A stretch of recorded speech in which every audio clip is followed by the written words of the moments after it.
Sounds like a fake job. That's what Conservative leader Pierre Poilievre is saying about the government's plans to name a special rapporteur on foreign election interference. The position is yet to be filled, but the Prime Minister says it will be an eminent Canadian who takes hold of it, and that will happen shortly. The special rapporteur will be able to make public recommendations, including a call for a public inquiry. So are the government's newly announced measures enough, though, to turn the page politically for the feds, or do they make things worse for them? Let's bring in the front bench to talk about that. With me tonight, former New Brunswick Liberal Premier Brian Gallant. He's the CEO of Space Canada. Former Conservative Deputy Leader Lisa Raitt. She's the Vice Chair and Managing Director of Global Investment Banking at CIBC. CTV News political analyst and former NDP leader Tom Mulcair is here, as is the Toronto Star's Queen's Park Bureau Chief Rob Benzie. Hi, everybody. Happy Tuesday. Good to see you. Tom, I'll start with you. The calls have come fast and furious for more to be done. The government answered those calls really yesterday, kind of for the first time. Did they go far enough politically to give themselves some cover for the pressure that they were facing? Not really, and one of the weakest points of their whole case is that they keep saying that the people who have already looked at this are independent. Well, the first three people on the panel were Justin Trudeau's employees. They were senior civil servants, but they were still his employees. And the person who examined that for all of us to find out if it was done fairly, of course, headed up the Trudeau Foundation for 4 years. Now, I'm not taking anything away from Maurice Rosenberg. I know him. I've worked with him. He's an extraordinary person. But you would have thought that it would have been in somebody's mind to say, maybe the optics here aren't great. We should put a little bit of distance between the person doing that analysis. As for any change, all he's done is said that the work will continue of two existing committees of Parliament. He doesn't really get to say much about that anyway. And this special rapporteur, who? We don't know. We would have thought that it would have been, that person would have been named in short order, but then he says it's going to take several weeks to find that person, and then that person's going to work for another 4 weeks, 5 weeks. So a lot of this has to do with timelines, about potential elections, timing of new electoral maps. This is everything to do with the Liberals trying to buy themselves time, trying to order things so that whenever this thing does start, it could never do any real work that could interfere with the possibility of a 2023 election. I think that that's the end game for Trudeau right now, is to just keep stalling, because he doesn't want anybody looking at this, because there are some messy parts to it that could hurt him and the Liberal Party. Lisa, I mean, the Liberals have, it's true they haven't done nothing. I mean, to be fair, they did put this panel in place, the Rapid Response Group, the NSICOP Committee, but the sort of reliance on that so far from the Prime Minister, from the federal government, almost seemed to like draw a straight path to that announcement that they had to make yesterday. I guess when I heard them make it, I wondered the same thing I asked Tom, like, is it enough to stop everyone from asking, what more are you going to do? Are you going to hold a public inquiry? We saw today that it wasn't, right? That the majority of questions the Prime Minister faced were very similar to the ones he faced 24 hours prior.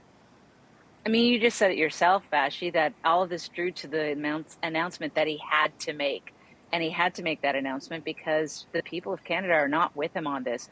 They have heard rumors that there are some significant problems with respect to the election, in that in certain ridings, there are claims of interference. That has to be investigated. And then the bigger picture is, was this a plan that emanated from the People's Republic of China government? And was this something that we should be concerned about? And that's a completely separate issue that must be looked at on an independent basis. The rapporteur, I am with Tom on this. I'm very confused by the mandate of this individual and the powers of the individual and the process of it. I mean, I just feel that the Prime Minister is going to be buying the goodwill of somebody's good name out there to slap their name on a process in order to put off the eventuality of somebody from Canada's Elections Act figuring out whether or not we had some real problems with respect to interference in individual elections.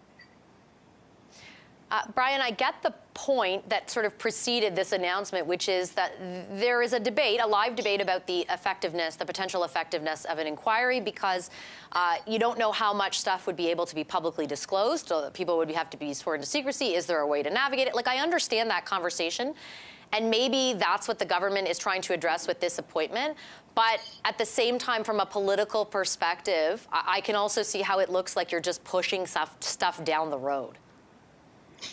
Yeah, totally. And look, I think your point is right, and I'm sure that's part of it. And look, if you're thinking about the politics of it and you believe what you if we believe what you listed out, Vassy, as a consideration for the Trudeau Liberals as being one of them to be true, then another political consideration, an inquiry, a government loses control. So they're also thinking to themselves, we will have no control on the timeline. We will have no control on how much air time this gets. So politically speaking, there's no doubt that it becomes a whole other beast. Now, I like to do an exercise once in a while when I see something like this happen. And the exercise is this. Let's say that Jagmeet Singh, Pierre Poilievre, and Justin Trudeau are all very well-intentioned with the information that they have.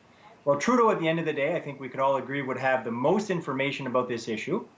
And if we take my little exercise to heart, we'll say everybody's well-intentioned, and he gets the information, and he truly believes, let's say for everyone's well-intentioned, I have to keep repeating that, and he sees the information and says he does not believe an inquiry is necessary. But the other political parties do. And look, they made great points as to why the trust in the institution, the way this was rolled out was not handled very well by the PMO. So those are all fair points. So everybody's well-intentioned if we take my exercise.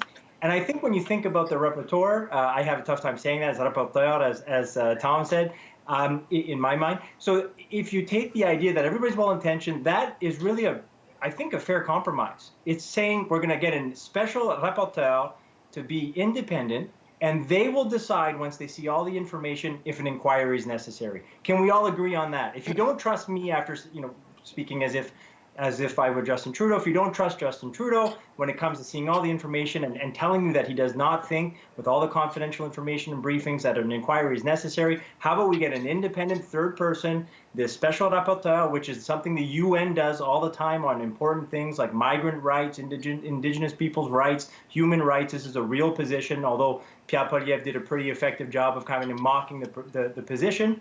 It is serious. And I think it's a way to compromise and say, let's have this independent person decide for all of us once they see the information if an inquiry is necessary.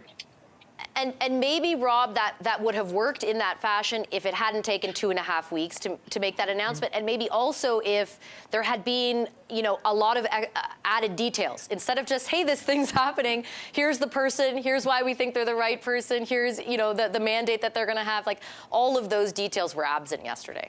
Exactly, Vassy. Everyone in the country knows this is going to end up with a public inquiry. It's either going to be called by Justin Trudeau or this special rapporteur or some special sommelier or whatever who you want to name the person, or it's going to be Prime Minister Pierre Poilievre who calls the inquiry. I do not understand, and we talked about this last week. We've talked about it ad nauseum, Vassy, over the last few weeks. Why?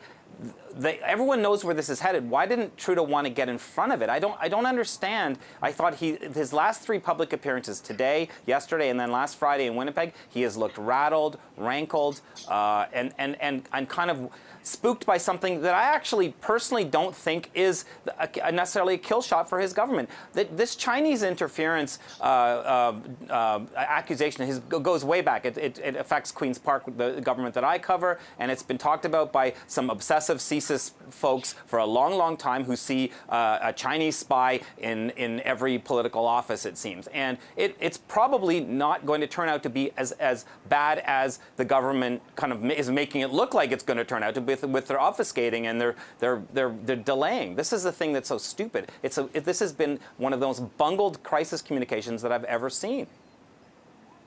But that's just quickly to follow up with you. That's kind of the point, right? The Yeah. fact that now there are these nefarious intentions assigned. Yeah. Now people are wondering if there is something to hide.